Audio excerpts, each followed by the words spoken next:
Cinema అయిన మహా నేను మిస్టర్ బి. నా మాట సూటిగా ఉంటుంది, మ్యాటర్ క్లియర్ గా ఉంటుంది. మీరు చూస్తారు mister B channel. Welcome to the cinema info show. ఈ వీడియోలో మనం రెండు టాపిక్ల గురించి మాట్లాడుకుందాం. ఒకటి యువ సామ్రాట్ అక్కినేని నాగ చైతన్య నటించిన Thandel movie first weekend collections report.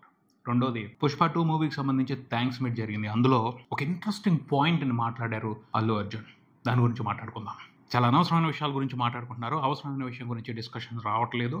So అవసరమైన విషయం గురించి మనం ఈ వీడియోలో డిస్కస్ చేద్దాం. అల్లు అర్జున్ చాలా మంచి విషయం మాట్లాడాడు, దాని గురించి ఖచ్చితంగా మాట్లాడాలి. First Thandel first weekend collections గురించి మాట్లాడుకుందాం. మూడో రోజున కూడా ఎక్స్పెక్ట్ చేసినట్టుగానే జాతర జరిగిపోయింది. అంతే కనపడిని సూచనలు స్పష్టంగా కనపడినాయి. సునామీ నడుస్తుంది అని మూడో రోజున కూడా తండేల్ మూవీకి సంబంధించి తెలుగు బాక్స్ ఆఫీస్ దగ్గర ఆ సంకేతాలకు తగ్గట్టే ఎక్కడికక్కడ వండర్ఫుల్ కలెక్షన్స్ రిపోర్ట్ అయ్యాయి, అద్భుతమైన కలెక్షన్స్ రిపోర్ట్ అయ్యాయి. తెలుగు సినిమా పరిశ్రమలో తెలుగు బాక్స్ ఆఫీస్ దగ్గర చాలా అరుదుగా మాత్రమే ఇలాంటి రన్ నడుస్తూ ఉంటది ఒక సినిమాకి సంబంధించి. అలాంటి విశేషమైన ప్రత్యేకమైన రన్ తండేల్ మూవీకి ఈ ఫస్ట్ వీకెండ్ లో నడిచింది అని చెప్పొచ్చు. వాస్తవంగా సినిమాకున్న క్రేజ్ ను బట్టి ఫస్ట్ రోజే అద్భుతంగా కలెక్షన్స్ వస్తాయి, ముఖ్యంగా స్టార్ హీరోల సినిమాలకి. ఆ తర్వాత రెండో రోజు నుంచి కలెక్షన్స్ లో డ్రాప్ ఉంటుంది. మూడో రోజు ఆదివారం అయినప్పటికీ కొంచెం డ్రాప్ ఉంటుంది. కానీ తండేల్ మూవీకి చూసుకుంటే మూడో రోజున almost equal to first day. కొన్ని ఏరియాల్లో అయితే ఫస్ట్ రోజు కంటే ఎక్కువ కలెక్షన్స్ రిపోర్ట్ అయ్యాయి. అద్భుతం ఇది. ఆదివారం నాడు మ్యాట్నీస్ ఫస్ట్ షోస్ చూస్తే రెండు తెలుగు రాష్ట్రాల వ్యాప్తంగా మత్తిపోయింది ట్రేడ్ మొత్తానికి కూడా. ఇదేంటిది ఇంత రెస్పాన్సా,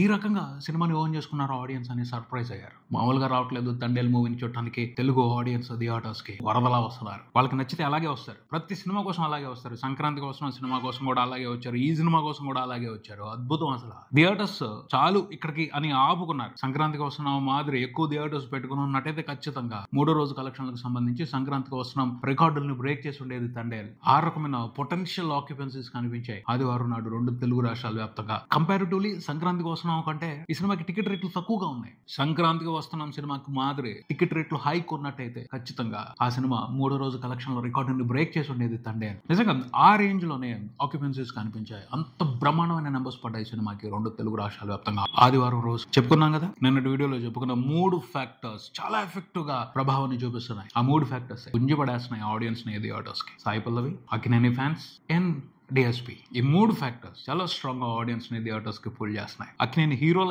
కెరియర్ లోనే బెస్ట్ నెంబర్స్ పడుతున్నాయి. నాగార్జున గారిని మించి కొడుతున్నాడు నాగ చైతన్య ఈ సినిమాతో కలెక్షన్లకు సంబంధించి రికార్డులు. నిజంగా ఈ సినిమా చూసి పుత్రోత్సాహం వస్తుంది కింగ్ నాగార్జునకి. మండే రోజున కూడా super solid strong hold potential long run ఉండబోతుంది అని మండే రోజున కనిపించిన ఆక్యుపెన్సీస్ బట్టి అర్థం అవుతుంది. నెంబర్స్ గురించి రేపటి వీడియోలో మాట్లాడుకుందాం. బట్ మండే రోజున కూడా ఎక్స్పెక్ట్ చేసిన దానికంటే వండర్ఫుల్ గానే హోల్డ్ చేసింది కలెక్షన్స్ ని సినిమా. దాన్ని బట్టి అర్థం అవుతుంది ఈ సినిమాని కూడా చూడాలి అని ఆడియన్స్ ఫిక్స్ అయ్యారు. సో రాబోయే వీకెండ్ లో కూడా చాలా మంచి నెంబర్స్ నే తండేల్ మూవీ రిపోర్ట్ చేయనుంది. అంతే, తెలుగు ప్రేక్షకుల గురించి తెలియదే ఉంది. అమాయకులు వాళ్ళకి కొన్ని విషయాలు నచ్చాయనుకోండి, సినిమా కొంత బాగోకపోయినా బ్రహ్మాండంగా ఆదరించేస్తారు. ఈ సినిమాకి సంబంధించి కూడా అది జరుగుతుంది, సూపర్ గా జరుగుతుంది. సండే రోజున చూసుకుంటే సినిమా రెండు తెలుగు రాష్ట్రాల వరకు రిపోర్ట్ చేసిన షేర్ నియర్లీ 8.5 కోట్లు ఉంది. అరౌండ్ 8.5 కోట్లు ఫస్ట్ రోజున రిపోర్ట్ అయింది. రెండో రోజున అరౌండ్ 7.5 కోట్లు రిపోర్ట్ అయింది. మూడో రోజుకి వచ్చేప్పటికే మళ్ళీ నియర్లీ 8.5 కోట్లు. ఎక్సలెంట్ పర్ఫార్మెన్స్, అసలు ఎక్సలెంట్ నెంబర్స్ అవి. ఇంత సాలిడ్ స్టడీగా కలెక్షన్స్ రిపోర్ట్ అవడం అనేది అరుదైన విషయం. తగ్గిపోతే రెండో రోజుకి వచ్చేప్పటికి కలెక్షన్స్, బట్ ఫస్ట్ రోజు మాదిరి రెండో రోజు మాదిరి మూడో రోజు ఇంత సాలిడ్ గా నెంబర్స్ రిపోర్ట్ అవడం అనేది మాత్రం ఆశ్చర్యకరమైన అద్భుతం అనే చెప్పాలి. అంత ప్రేమతో ఉన్నారు సినిమా మీద తెలుగు ప్రేక్షకులు. అందుకనే అద్భుతం జరుగుతుంది బాక్స్ ఆఫీస్ దగ్గర. టోటల్ 3 రోజుల కలెక్షన్ లో షేర్ రెండు తెలుగు రాష్ట్రాల వరకు చూసుకుంటే 24 కోట్లు దాటింది. ఆల్మోస్ట్ 80% ఏబో ఇన్వెస్ట్మెంట్ రికవరీ అయిపోయింది అన్ని ఏరియాల్లోనూ. మనం ఇది ఎక్స్పెక్ట్ చేసింది. నేను 75 అనుకున్నాను, బట్ 80% ఏబో ఇన్వెస్ట్మెంట్ రికవరీ అయిపోయింది దాదాపు అన్ని ఏరియాల్లోనూ. నైజాంలో అయితే 95% ఏబో ఇన్వెస్ట్మెంట్ రికవరీ అయిపోయింది ఇంక్లూడింగ్ జిఎస్టీ చూస్తే. సినిమాకి నైజాం వరకు జరిగిన బిజినెస్ 10.5 కోట్లు. 3 రోజుల్లో నైజాం వరకు ఇంక్లూడింగ్ జిఎస్టీ సినిమా రిపోర్ట్ చేసిన షేర్ 10 కోట్లు దాటేసింది. సోమవారం నాడు రిపోర్ట్ అయ్యే కలెక్షన్లతో నైజాం వరకు సినిమా బ్రేక్ ఈవెన్ కంప్లీట్ చేసుకుంటుంది, ప్రాఫిట్స్ తీసుకోవడం మొదలుపెట్టు. ఆంధ్రప్రదేశ్లో కూడా రాబోయే 2-3 రోజుల్లో దాదాపు అన్ని చోట్ల కూడా బ్రేక్ ఈవెన్ కంప్లీట్ అయిపోద్ది. ఫస్ట్ వీక్ కంప్లీట్ అయిపోయే లోపు అన్ని ఏరియాలోనూ సినిమా ప్రాఫిట్స్ మొదలు పెట్టుద్ది. సెకండ్ వీకెండ్ అంతా కూడా ప్రాఫిట్స్ వసూలు చేసుకునే ప్రాసెసే. రాయలసీమలో సినిమా 3 రోజుల తర్వాత చూసుకుంటే 3.5 కోట్ల వరకు షేర్ రిపోర్ట్ చేసింది. గ్రేట్ ఇది. ఇంకా 1.5 కోటి షేర్ అక్కడ రికవరీ అయితే హిట్ అయిపోతుంది సినిమా. ఉత్తరాంధ్రలో కూడా 3 కోట్లకు పైన షేర్ 3 రోజుల్లో. వండర్ఫుల్ ఇది. మిగతా ఏరియాల్లో కూడా చాలా స్ట్రాంగ్ నెంబర్స్ ని రిపోర్ట్ చేసింది ఈ సినిమా. టోటల్ 3 రోజుల్లో రెండు తెలుగు రాష్ట్రాల వరకు సినిమా రిపోర్ట్ చేసిన గ్రాస్ చూసుకుంటే 40 కోట్లకు పైన ఉంది. ప్రపంచవ్యాప్తంగా చూసుకుంటే 3 రోజుల సినిమా టోటల్ గా రిపోర్ట్ చేసిన షేర్ 32 కోట్లు దాటింది. గ్రాస్ మూవీ టీమ్ 62 కోట్లు అనే సగర్వంగా పోస్టర్ మీద వేసుకుని రిలీజ్ చేసింది. ట్రేడ్ కూడా పెద్ద డిఫరెన్స్ ఏమి చూపించట్లేదు. 55 కోట్లకు పైన గ్రాస్ వచ్చింది 3 రోజుల్లో అని చెప్తున్నారు. ఓ 5-6 క్రోర్స్ డిఫరెన్స్ ట్రాక్ చేసే వాళ్ళకి నిర్మాతలకి ఎప్పుడూ ఉండేది. బట్ చాలా వరకు నిర్మాతలు జెన్యూన్ నెంబర్స్ పోస్టర్స్ మీద వేస్తున్నారు ఈ సినిమాకి సంబంధించి అని చెప్పొచ్చు. ఖచ్చితంగా ఈ సినిమాతో నాగ చైతన్య తన కెరియర్ లో ఫస్ట్ టైం 100 కోట్ల సినిమాని చూస్తున్నాడు. 100 కోట్ల గ్రాస్ సినిమాని చూస్తాడు. ఫస్ట్ వీక్ కంప్లీట్ అయిపోయేలాగే పడుతుంది. అందుకు పుష్కలమైన అవకాశాలు కనబడుతున్నాయి. ఓవర్సీస్ లో కూడా సినిమా ఇంట్రెస్టింగ్ గా పర్ఫార్మ్ చేస్తుంది. ఎక్కడ కూడా ఈ సినిమాతో ఎవరు నష్టపోయే పరిస్థితి లేదు. అందరూ ప్రాఫిట్స్ తీసుకుంటారు. అయిపోయింది. బ్రేక్ ఈవెన్ వ్యవహారాన్ని పక్కన పెట్టేయటమే. హిట్ స్టేటస్ వచ్చేసింది. ఇక సక్సెస్ రేంజ్ ని డిసైడ్ చేసుకోవటమే, సక్సెస్ రేంజ్ ని క్యాలిక్యులేట్ చేసుకోవటమే. డబుల్ బ్లాక్ బస్టర్ అవుద్దా, ట్రిపుల్ బ్లాక్ బస్టర్ అవుద్దా, దానికి సంబంధించే డిసైడ్ అవ్వాలి రాబోయే రోజుల్లో సినిమా రిజల్ట్. అంతే తప్పించి సూపర్ హిట్ కూడా కాదు, కన్ఫర్మ్ బ్లాక్ బస్టర్. ఆ పైన ఏ రేంజ్ సక్సెస్ వస్తుంది, డబుల్ బ్లాక్ బస్టరా ట్రిపుల్ బ్లాక్ బస్టరా తేలుద్ది. సెకండ్ వీకెండ్ తర్వాత క్లియర్ గా తేలుద్ది. మొత్తానికి అమేజింగ్ బ్లాక్ బస్టర్ కొట్టాడు నాగ చైతన్య చాలా రోజుల తర్వాత. ఇలాంటి సక్సెస్ కోసం వెయిటింగ్. తను కూడా తన లీగ్ లో సూపర్ స్టార్ పర్ఫార్మర్ అని ఈ సినిమాతో మిగతా కాంపిటేటర్స్ లేరు, మేమంతా ఒకటే అని చెప్తున్నారు. ఓకే, అయినప్పటికీ మనం సరదాకి మాట్లాడుకోవడం కోసం మిగతా కాంపిటేటర్స్ కు ఒక అల్టిమేటం ఇచ్చాడనే చెప్పాలి. నేను కూడా గేమ్ లో సూపర్ స్ట్రాంగ్ ప్లేయర్ ని అని ఒక అల్టిమేటం ఈ సినిమాతో నాగ చైతన్య ఇచ్చాడని చెప్పొచ్చు. ఫ్యాన్స్ మధ్యన సరదా కన్వర్సేషన్స్, సరదా హెల్దీ పోటీ ఉండాలి, లేకపోతే కిక్ ఉండదు. కాంపిటేటివ్ స్పిరిట్ ఉండాలి. అంతేగాని విమర్శన చేసుకుని ఒకళ్ళ మీద ఒకళ్ళు దుమ్మెత్తి పోసుకుని బురద పోసేసుకుని అసహ్యం చేసుకునే పరిస్థితులు ఉండకూడదు. పోటీతత్వం ఉన్నప్పుడే ఏ రంగమైనా అభివృద్ధి చెందుద్ది. ఒక హీరోకి మించి ఇంకొక హీరో పెద్ద పెద్ద సక్సెస్లు కొట్టడానికి అవకాశం ఉంటుంది. పోటీ ఉండాలి, హెల్దీ పోటీ ఉండాలి. అంతేగాని అసభ్యాన్ని అసహ్యాన్ని ప్రోత్సహించే పోటీ ఉండకూడదు. అది తప్పు. అలాంటి కాంపౌండ్ వాల్స్ ఉండకూడదు. తెలుగు సినిమా పరిశ్రమ అంతా కూడా ఒకటే కాంపౌండ్ లో ఉంటది. అది నమ్మాల్సిన విషయం. అలా ఉండాలని అందరూ పాజిటివ్ గా అనుకోవాలి. లేదు అన్న సంగతి అందరికీ తెలుసు. కనిపించిన అడ్డుగోడలు ఉన్నాయి, అవి చెరిగిపోవాలి. చెరిగిపోయే పరిస్థితులు నెక్స్ట్ జనరేషన్ తీసుకురావాలి. ఒకప్పుడు చాలా బలంగా ఉన్నాయి, ఇప్పుడు మారింది చాలా వరకు పరిస్థితి. రాబోయే రోజుల్లో ఇంకా మారుతుంది. ఇండస్ట్రీలో అయితే చాలా మటుకు అంతకు ముందుతో పోల్చుకుంటే ఇప్పుడు కలివిడిగానే ఉంటున్నారు, కలిసిమెలిసి ఉంటున్నారు, ఐకమత్యంగా ఉంటున్నారు.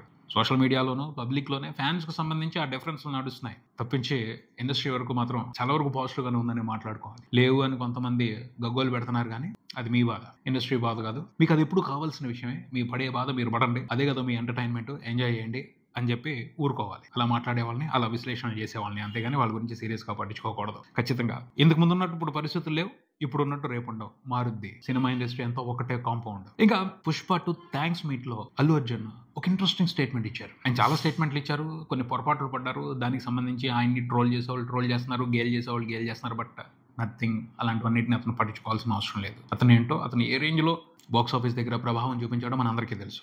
అతను కొట్టిన సక్సెస్ ముందు ఈ ట్రోల్స్, ఈ నెగిటివిటీ ఇదంతా కూడా నలుసులు ఎంతే, ఏం చేయలేవు అతన్ని. అతను వేరే రేంజ్కి వెళ్ళిపోయాడు. పోతే థ్యాంక్స్ మీట్లో ఒక గొప్ప మాట మాట్లాడాడు. అదేమిటి అంటే, ఏ సినిమా సక్సెస్ కైనా ప్రధానమైన కారణం డైరెక్టర్. ఎంత బాగా చెప్పాడు. దానికి అతను ఇచ్చిన వివరణ అద్భుతంగా చెప్తాను నేను. ఈ విషయాన్ని మనందరం గుర్తుపెట్టుకోవాలి. ఒక సినిమా చేసేటప్పుడు నటీనటులు ఎంత గొప్పగా నటించినా, ఒక అద్భుతమైన కథ ఉన్నప్పటికీ డైరెక్టర్ సరిగ్గా లేకపోతే ఆ సినిమా ఫ్లాప్ అవుద్ది. కన్ఫర్మ్. డైరెక్టర్ కథని సరిగ్గా డీల్ చేయలేకపోతే ఎవడు కాపాడలేడు, ఆ సినిమాని పోద్ది. కానీ నటీనటులు సరిగ్గా యాక్ట్ చేయకపోయినా, కథ సోసోగా ఉన్నా, డైరెక్షన్ బాగుంటే, డైరెక్టర్ దగ్గర తెలివి ఉంటే, స్కిల్ఫుల్ గా స్మార్ట్ గా అతను డైరెక్ట్ చేస్తే ఆ సినిమా ఆడుద్ది. అలాంటివి చాలా ఉదాహరణలు ఉన్నాయి ఈ ప్రపంచం మొత్తం మీద. ఆడుద్ది ఖచ్చితంగా. ఎన్ని లోపాలున్నా, నటుల్లో లోపం ఉన్నా, నటుడికి సరిగ్గా యాక్టింగ్ రాకపోయినా, మంచి కథతోనో ఇంకొకటి ఏదో బేస్ చేసుకుని తన తెలివితేటలతో డైరెక్టర్ సినిమాని పాస్ చేయించగలడు, హిట్ ఇవ్వగలడు, బ్లాక్ బాస్టర్ ఇవ్వగలడు. అది డైరెక్టర్ సత్తా ఒక సినిమాని తీయడానికి సంబంధించి. ఈ విషయాన్ని చాలా ఇంట్రెస్టింగ్ గా మెన్షన్ చేశాడు అల్లు అర్జున్. పుష్ప 2 మూవీకి సంబంధించి సుకుమార్కి అంత గొప్ప క్రెడిట్ ఇచ్చాడు. yes, he deserves that.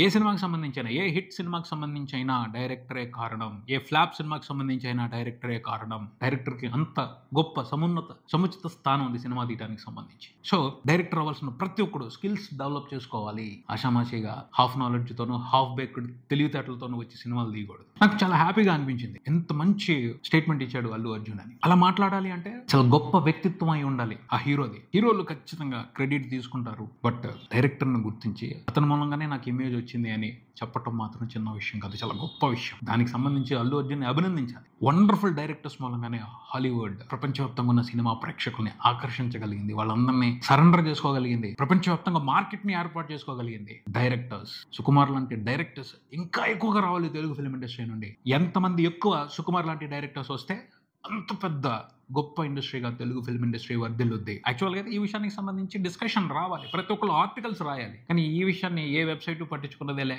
Allu Arjun ఇక్కడ దొరికాడు, అక్కడ దొరికాడు, మళ్ళీ దొరికాడు, ఇలాంటి అనవసరమైన ఇన్ఫర్మేషన్ అంతా స్ప్రెడ్ చేయడానికి ప్రయత్నిస్తున్నారు. గుర్తుపెట్టుకోవాల్సింది ఇది, అర్థం చేసుకోవాల్సింది ఇది. తను చెప్పిన మంచి మాటల్ని అందరూ బుర్రకెక్కించుకోవాలి. సో డైరెక్షన్ కెరియర్ లో ఉన్న వాళ్ళు ఇంకా జాగ్రత్తగా ఉంటారు, ఇంకా బాగా నేర్చుకుంటారు, ఇంకా సిన్సియర్ గా ట్రై చేస్తారు వాళ్ళ స్కిల్స్ ని డెవలప్ చేసుకోవడానికి, మంచి మంచి సినిమాలు తీయడానికి. అనవసరమైన విషయాలు చెప్పి అనవసరమైన స్టేట్మెంట్లని స్ప్రెడ్ చేయడం వల్ల ఏం వస్తుంది? బుర్రలు పాటు చేసుకోవడం తప్పించి, ఒకళ్ళొకళ్ళు తిట్టుకోవడం తప్పించి. అర్థం చేసుకోవాలి, మనం కూడా కొంచెం విఘ్నతతో అవసరమైన ఇన్ఫర్మేషన్ స్ప్రెడ్ చేయాలి పబ్లిక్ లో, అనవసరమైన ఇన్ఫర్మేషన్ కాదు. అల్లు అర్జున్ మాత్రం చాలా మంచి స్టేట్మెంట్ ఇచ్చారు. దానికి సంబంధించి నేను మనస్ఫూర్తిగా అతన్ని అభినందిస్తున్నాను. పుష్ప 2 ఓటీటీలో కూడా అదరగొట్టేస్తుంది. అందుకని పుష్ప 2 మూవీ టీమ్ కి మరొకసారి కంగ్రాచులేషన్స్. ఇది ఇక్కడికి, మరో వీడియోతో మళ్ళీ కలుద్దాం. ఈ వీడియో మీకు నచ్చితే లైక్ చేయండి, మీ ఫ్రెండ్స్ తో షేర్ చేసుకోండి, మీ అభిప్రాయాన్ని కామెంట్ చేయండి, ఈ ఛానల్ ని సబ్స్క్రైబ్ చేయండి. నేను mister Big, keep watching mister B channel. Thank you.